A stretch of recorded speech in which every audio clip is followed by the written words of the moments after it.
अब प्रॉब्लम है क्या? प्रॉब्लम यह है कि जो इंडिया है वो 2 स्क्वाड्रन के ऊपर नहीं रह रहा। अगर आप ये कहें कि चीन के पास 2 हैं तो उसके मुकाबले में कहीं ज्यादा जो है वो स्क्वाड्रन ले रहा है। और इस वक्त इंडिया का जो मुआहदा है उसके तहत वो रशिया से S-400 मिसाइल डिफेंस सिस्टम के 5 स्क्वाड्रन हासिल करने जा रहा है।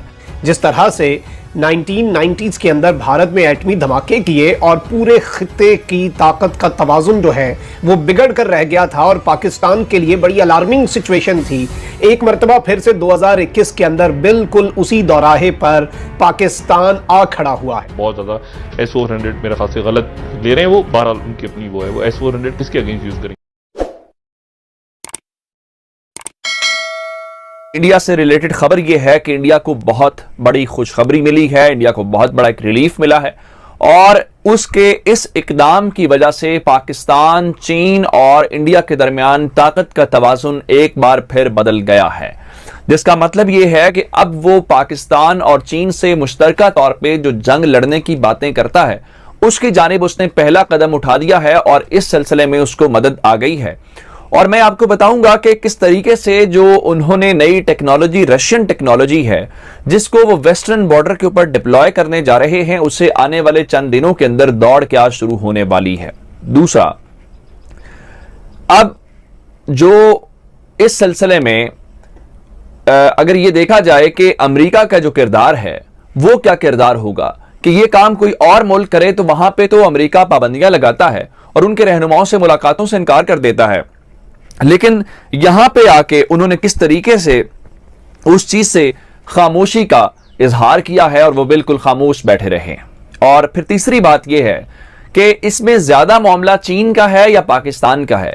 शायद इससे ज्यादा जो असर पड़ने वाला है वो सिर्फ और सिर्फ पाकिस्तान के ऊपर ज्यादा पड़ेगा तो दोनों के ऊपर ही, क्योंकि वो उस बॉर्डर के ऊपर डिप्लॉय कर रहे हैं। इंडिया ने रूस से S-400 मिसाइल डिफेंस सिस्टम खरीदने का जो मुआहिदा सन 2018 के अंदर किया था, उस मुआहिदे की तकमील के हवाले से गो कि अब अभी उसका तीसरा साल है, अभी 2 साल उसके अंदर रहते हैं, लेकिन अब उसको वहां से पहली खेप जो है वो मिल गई है और उन्होंने बताया ये है कि जो उसके इक्विपमेंट है वो रशिया से इंडिया के अंदर आना शुरू हो गए हैं और उसको उन्होंने इस हवाले से इंडिया की जो हुकूमत है उन्होंने ये ऐलान किया है कि वो उसको वेस्टर्न बॉर्डर के ऊपर डिप्लॉय करने जा रहे हैं ताकि जो एयर थ्रेट्स हैं पाकिस्तान से और चीन से मुश्तरका तौर पर वो उसका मुकाबला कर सके। अब प्रॉब्लम है क्या? प्रॉब्लम ये है कि जो इंडिया है वो 2 स्क्वाड्रन के ऊपर नहीं रह रहा। अगर आप ये कहें कि चीन के पास 2 हैं तो उसके मुकाबले में कहीं ज्यादा जो है वो स्क्वाड्रन ले रहा है और इस वक्त इंडिया का जो मुआहदा है उसके तहत वो रशिया से S-400 मिसाइल डिफेंस सिस्टम के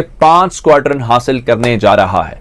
2 उनके पास हैं तो 3 इजाफे होंगे। अगर 2 की बजाय 4 करें और एक पाकिस्तान के बॉर्डर के ऊपर करें तो इसका मतलब ये हुआ कि 5 उनको उसके लिए इजाफी हैं। अब ये जो S-400 मिसाइल डिफेंस सिस्टम है ये उनके काम के आने वाला है जनाब। ये एयरक्राफ्ट और जो क्रूज मिसाइल हैं जो आपका दुश्मन, आपका मुखालिफ आपके ऊपर इस्तेमाल कर सकता है, आप उसको तकरीबन 400 किलोमीटर दूर से ही उसका काम तमाम कर सकते हैं। नाज़रीन कराम, इस वक्त एक मर्तबा फिर से जिस तरह से 1990s के अंदर भारत में एटमी धमाके किए और पूरे खित्ते की ताकत का तवाजुन जो है वो बिगड़ कर रह गया था और पाकिस्तान के लिए बड़ी अलार्मिंग सिचुएशन थी। एक मर्तबा फिर से 2021 के अंदर बिल्कुल उसी दौराहे पर पाकिस्तान आ खड़ा हुआ है और एक मर्तबा फिर भारत ने एक ऐसा धमाका किया है और एक ऐसी बड़ी खबर इस वक्त सामने आई है जिसने इस पूरे रीजन के अंदर जो पावर इक्विलिब्रियम है, जो ताकत का तवाजुन है, उसे एक मर्तबा फिर से बिगाड़ दिया है। और इस ताकत के तवाजुन के अंदर भारत को एक बर्तरी हासिल हुई है, लेकिन इस बर्तरी के इफेक्ट सिर्फ 2 ममालिक पर होने जा रहे हैं, पाकिस्तान और चाइना। और पाकिस्तान और चीन की सबके ऊपर हिकमत अमली क्या होगी और चीन के लिए किस तरह से ये एक बहुत बड़ा कंसर्न नहीं है, लेकिन पाकिस्तान के लिए ये एक अलार्मिंग सूरत हाल। और इस सब के ऊपर अमेरिका की मुनाफकत जो है वो किस तरह से खुलकर आया हुई है और इस मामले के ऊपर अमेरिका की पुरस्रार खामोशी किस तरह से पाकिस्तान और चीन के लिए एक अलग रेड फ्लैग है और एक रेड सिग्नल है खतरे का। Air defence system have started reaching India. Air defence system India पहुंच चुका है। They added the system will be first deployed at a location close to the western border of the country where it can tackle threats from both parts of the border with Pakistan and China. अब ये एक बहुत बड़ी alarming सूरत हाल है कि वो पहला जो स्क्वाड्रन आ रहा है उसे वो वेस्टर्न पार्ट पे लगाएंगे ताकि पाकिस्तान और चाइना दोनों के थ्रेट्स जो है उनसे ये बैक वक्त नबर्द आजमा हो सकें। और ये नाज़रीन इकराम आपको पता है कि इस सब के अंदर 5 स्क्वाड्रन्स जो है वो इंडिया ने ये डील की है। टोटल 5 स्क्वाड्रन्स है और 35,000 करोड़ 35,000 करोड़ और ये बिलियंस ऑफ डॉलर्स बनते हैं, उनकी ये डील है। और इस सब के अंदर मैं आपको ये भी बता दूं कि इसके बारे में कहा जा रहा है कि ये मुख्तलिफ सी और एयर के रूट से लाया जा रहा है और first squadron deliveries are expected to be completed by the end of this year, यानी कि इस साल के एंड तक, जो कि ऑलमोस्ट ये साल एंड हुआ पड़ा है, उससे पहले पहले ये स्क्वाड्रन जो है, पहला स्क्वाड्रन ऑपरेशनल हो जाएगा। लेकिन अब ऐसा महसूस हो रहा है कि अमेरिका इस पर पुरस्रार खामोशी अपनाएगा। तुर्की को इसकी सजा देने वाला, दीगर ममालिक के ऊपर बदमाशी और चौधराहट लगाने वाला अमेरिका जो है, वो इस पूरे के पूरे मामले के अंदर इंडिया के मामले में इसलिए खामोश होगा क्योंकि वो पाकिस्तान और चाइना बिलखुसूस, जिसे जो बाइडेन अपना सबसे बड़ा दुश्मन समझता है, उसके लिए एक बहुत बड़ा थ्रेट होगा। तो इस पूरे के पूरे सिनेरियो के अंदर नाज़रीन कराम, ये सूरत हाल एक बड़ा ही अजीब सा रुख इख्तियार करने जा रही है और इस सब के अंदर पाकिस्तान के लिए ये बड़ी अलार्मिंग सिचुएशन है और इसके ऊपर अमेरिका ने बड़ी पाबंदियां भी लगाई और इंडिया और रशिया ने मकामी करेंसीज के अंदर इसकी सारी डील्स जो है वो करने का फैसला किया ताकि अमेरिका सैंक्शंस ना लगा सके। इसे डॉलर के अंदर डील भी नहीं किया और इस सब के अंदर अब पाकिस्तान, चाइना के लिए ये इतना बड़ा कंसर्न नहीं होगा, but for Pakistan it is definitely going to be a big concern. और पाकिस्तान के ऑलरेडी ताल्लुकात आपको पता है कि रूस के साथ अब बेहतर हो चुके हैं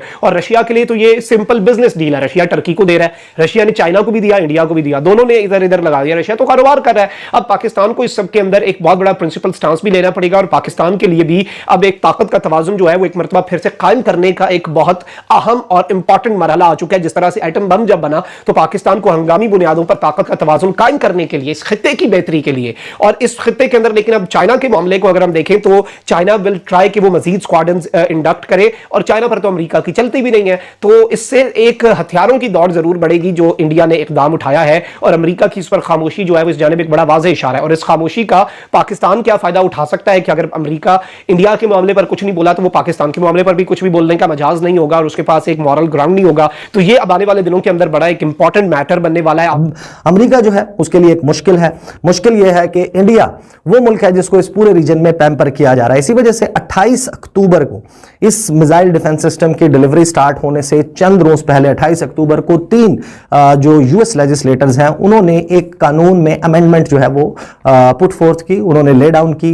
3 जो अमरीकी लॉ मेकर्स हैं उन्होंने ये कहा कि एक स्पेशल वेवर दिया जाना चाहिए क्वाड ममालिक, जो क्वाड्रिलेटरल सिक्योरिटी डायलॉग में ममालिक वो चौकड़ा जो मिलकर इंडो पैसिफिक रीजन में चीन के बढ़ते हुए रसूख को कम करने के लिए या खत्म करने के लिए काम कर रहा है, जिसमें जापान, ऑस्ट्रेलिया, इंडिया और अमेरिका शामिल हैं। ये वो ममालिक हैं जिनको वेवर मिलना चाहिए, इस्तिस्ना हासिल होना चाहिए काटसाकी सैंक्शन से कि किसी भी किस्म की पाबंदी इन ममालिक पर ना लगाई जा सके, क्योंकि ये अगर अपनी डिफेंस नीड्स के लिए इवन अगर रूस से भी कोई सामान, साजो सामान, दिफाई साजो सामान खरीदते हैं तो अल्टीमेटली वो अमेरिका के एक हरीफ, अमेरिका के एक दुश्मन चीन के खिलाफ इस्तेमाल होगा। लिहाजा क्वाड कंट्रीज को इससे पीछे रखा जाए। 400 मिसाइल के बारे में रशियंस का कहना यह है कि उसकी सप्लाई हमने इंडिया को शुरू कर दी। इंडिया कह रहा है हमें भी सप्लाई शुरू हो गई, लेकिन सवाल यह कि वो सप्लाई के बाद सैंक्शंस होती हैं, क्या होती हैं, किन के अगेंस्ट यूज होता है। वो चाइना के अगेंस्ट नहीं यूज कर पाएंगे तो फिर किसके अगेंस्ट करेंगे, ये एक सवाल है खड़ा हो रहा है। और बहुत ज्यादा